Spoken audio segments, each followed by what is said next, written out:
Dandadan, a show where we talk about Dandadan, a show about the Dum-Da-Dums. This week's episode was perfect. We finally got the scene that so many people, including myself, have been wanting ever since it was first shown in the manga. Plus, there are so much goodies to react to and talk about in this episode, including that last scene, which we will dive into detail much later in the video. So, the episode begins with some really fine music as we get this brilliant close-up shot of Okarun panning out. I just love the la la la la, or however it went playing, while Okarun is beholden to the maximum moe, as Momo herself is struggling with it too, just in her own way. Let's just say, though, that she's not exactly a girl that you'd see in K-On! Or Azumanga Daioh. Instead, she has by far one of the worst attitudes imaginable for a moe maid, which is, by the way, one of the best parts of this episode, because it takes her out of her usual comfort zone and puts her into one of the absolute worst positions ever. This is like taking Luffy and putting him in Death Note to replace L or something. It doesn't work. Better yet, this is like putting the sea tactics in a desert. It just doesn't work. But the best part is how her friends take full advantage of Momo and Okarun in this moment, egging Momo on brutally and teasing Okarun to the point he is almost delirious.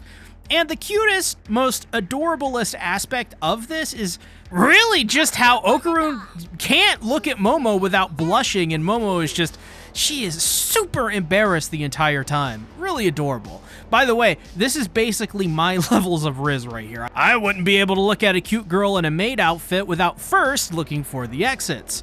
I guess you could say I'm one bashful slut, but the best line of this episode, Jesus, comes in under a minute. Welcome, you bastard. Oh my god, dude, I was crying laughing because this is the line that actually I was waiting on. Admittedly, it is so much better in the manga, but it's not really about what she says, to be honest. But the idea of having a cute moe cute maid say something that is more offensive than anything else as an introduction just goes to show that Momo isn't anything to freak out with, and on her best act, she is still calling Okarun a bastard. Still, though, I love the original one in the manga, which was, "Welcome to our establishment, you sack of shit." But I do love how Okarun nearly drops his cup anyways. Great animation as he has his eyes dart to anything other than Momo to try and calm down, only to then look at her and then panic again while Momo's friends are on his ass. And another fun aspect here was her friends are on Momo's ass too, making sure that she is the best maid out there, telling her to get louder as she pours her drink. May it get tastier. Speaking of, I would love to go to a maid cafe in the future, maybe one day, who knows, just to see if they really do all of this stuff shown in the episode. And I'm telling y'all right now, right here, right now, the Japanese dub for Dandadan is by far one of the best in anime right now for this scene. Sure, there are lots of great dubs in general these days, but this is by far the most charming and colorful Japanese dub since, well, I'd say maybe Konosuba, and actually hold both the Japanese and English dubs of Konosuba in very, very high regard. Like right up there with Cowboy Bebop and Chainsaw Man's English dubs, which I think are the best ever produced, period. At some point, though, Momo nearly slips and threatens to murder her friends, which, by the way, great recovery midway through, and is like, I will take your criticism into account and correct my mistake. Sorry. But they take a photo and yell out, "Moe, Moe, Kiko, ha!" I mean, just imagine if that is what Tien yelled at Cell.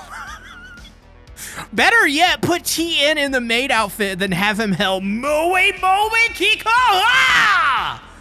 But Jesus, I just had so much to say about this opening scene. It was that good and that legendary. Maybe one of my favorite opening scenes to an anime of all time. And to be fair, that's a long list, but that just makes it even more impressive for me, all of the same. I'm gonna say it, y'all. This Wincy and Swaru. There is nothing Nothing in this entire world outside of maybe things I can't say that brings me more joy in this world right now than Dandadan's anime. I freaking love this, dude. It can cure my depression. But anyways, Momo's friends leave while Okarun stays behind to wait for Momo to end her shift, which catches Momo a bit off guard.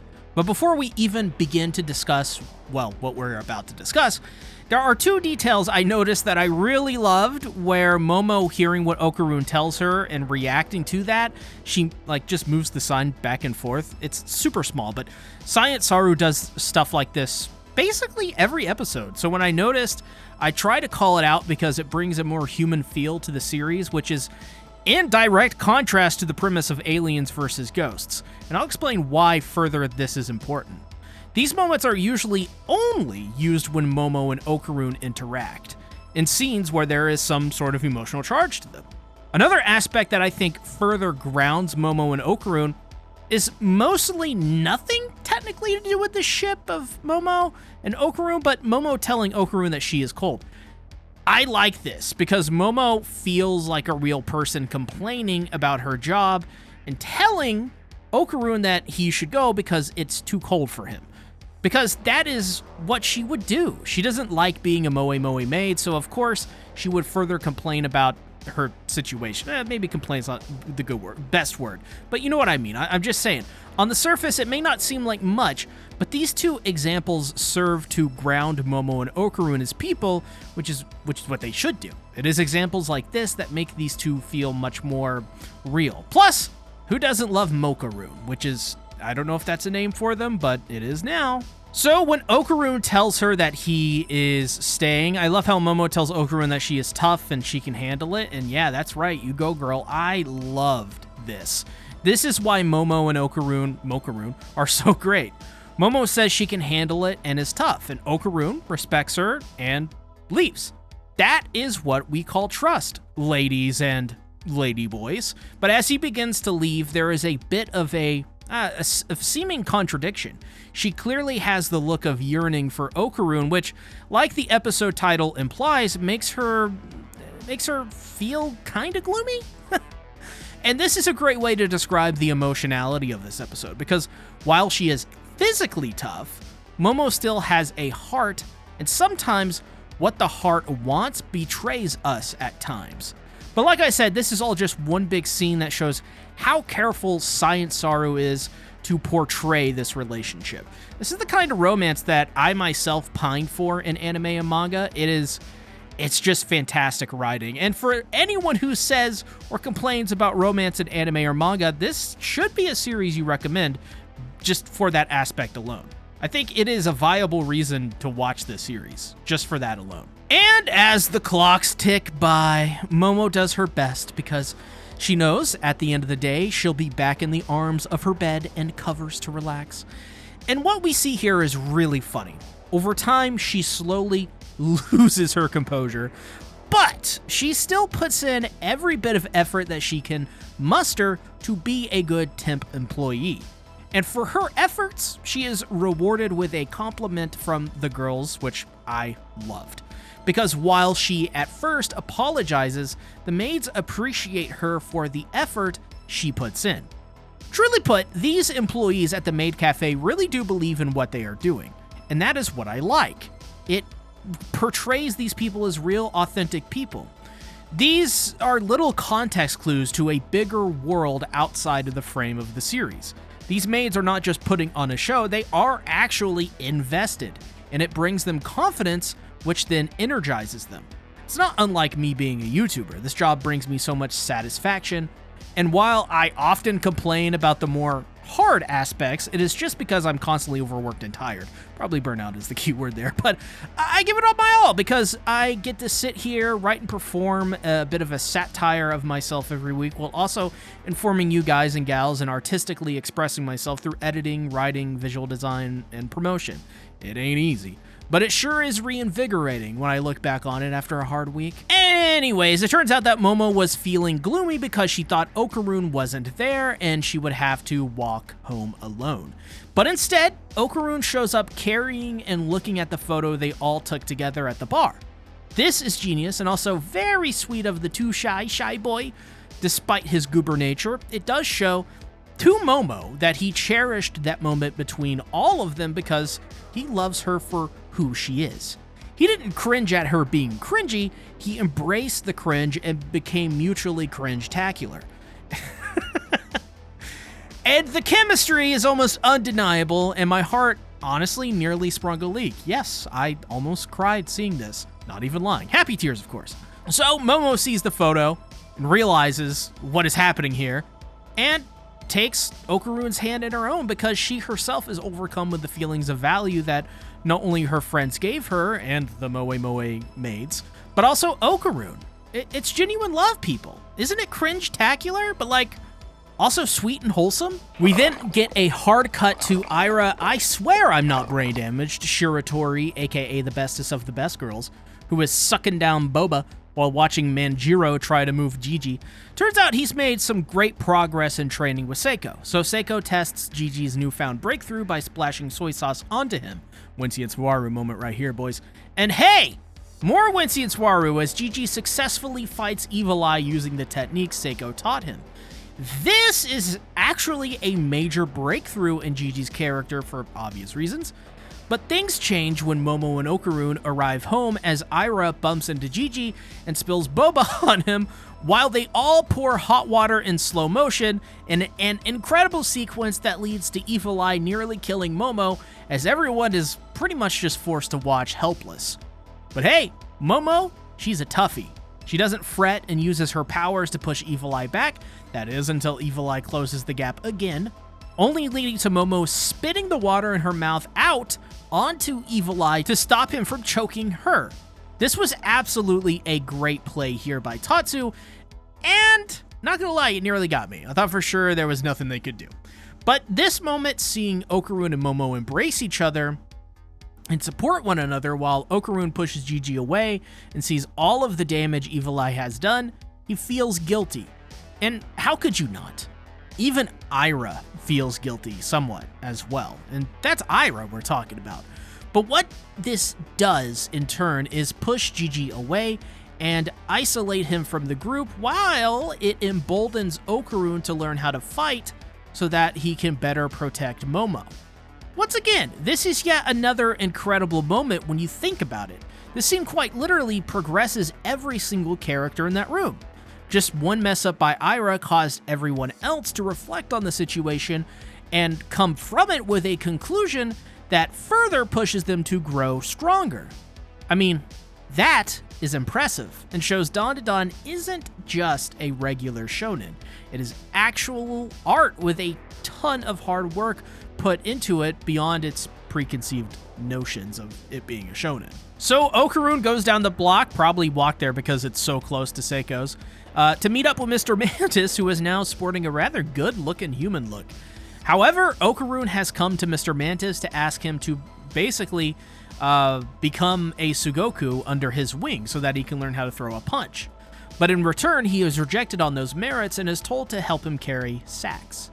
Okarun comes home, dejected, and can't sit down to eat with Gigi as they both ignore one another, which is sad and something Seiko clearly notices as there's a clear conflict here. So Manjiro gives her an ultimatum, because next time they may not be so lucky. So they may have to call for another performance Hayashi, hopefully still voiced by the current lead singer of Dragon Force, by the way. But this moment really does show that really what Seiko's character is all about and why she is in the role that she is in. As an adult, she wants to shoulder all of the burdens of the children. But Manjiro, being the underrated GOAT, tells Seiko that while that may be true, it is also up to her to teach them reality as well. That is the balance that Seiko finds herself with and the cruel crossroads she has arrived at. She wants to shelter them, but sheltering them for the sake of protecting them is a road that will only lead to the children being even more ill-prepared for life. In a way, Seiko Ayase is struggling with being a mother to these kids. What is the path forward that leads to the best outcome? I think her answer from Manjiro is right. It is cruel, just like the world, but she must let them experience as much of life as possible even if it leads to pain in the short term, as we see with Gigi and Okarun. But this is beautifully reinforced with the Okarun and Turbo Granny scene, which comes directly after. Okarun tells Turbo Granny he wants to learn how to throw a punch to become stronger, humorously reading an Ashita no Joe manga. I thought that was really cute. But she tells him that he has it backwards. You become stronger to throw a punch. To explain it more bluntly, Okarun must first be prepared to pull the trigger of a gun. Strength doesn't come from violence, as Mr. Mantis puts it, it comes from within. And that is Turbo Granny's lessons to Okarun. Being violent isn't strength, but strength comes from confidence, knowledge, and maturity. That is what is required to defend Momo ultimately. Strength, not violence. These two moments in unison should be a life lesson for us all. A great moral to think about on the ride to work, in the shower, or when practicing mindful living, or whatever it may be. Strength isn't something you look at and can see. It is something only you can feel. No one else can. Yeah, others can feel strength too, but true strength isn't muscle, it isn't violence or a weapon. It comes from the heart and the mind. It's unique to everyone. It comes from discipline and total understanding of your limits and your limitations. It is having the confidence to understand when to use peace and when to, unfortunately, use violence if necessary. So this leads to the most confusing moment of the episode, mostly because of the cliffhanger scene. Boy, we're going to talk about that. But Okarun, Turbo Granny, and a very sneaky Ira Sneakatori slip out to train as she explains to Okarun and Delulu through the power of music via a metronome, which is something used in music to keep time. Literally, is this thing right here? And works how you'd think it'd work. A really cool piece of tech, must say, though. But in one tick from a metronome, Okarun is able to do one motion, while Evil Eye is able to do 4 motions. So Okarun essentially has to learn how to become faster by doing more motions within 1 BPM. That is actually much more complicated when you take BPMs into account.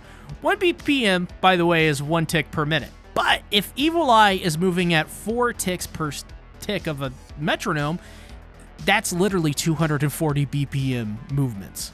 To simply put, that is so fast, most people wouldn't even be able to consistently play music to that unless you're some highly trained and skilled musician or just practice for long hours. So as Turbo Granny trains the two idiots, the ghosts of music past reveal themselves, and they're all there. Mozart, Beethoven, some ones I don't know, Dvorak maybe in there, and for some reason, they're all giant chibis, which, I don't know, feels right somehow. I don't know why. I just feel noticed for some reason. Listen, I don't have to tell any of you this. This episode was absolutely incredible, and you guys better stay frosty because next episode will be even better. Thank you so much for watching. Watch this video next for even more Dandadan greatness from a fellow Dum-Da-Dum. Make it a great day or not, the choice is yours.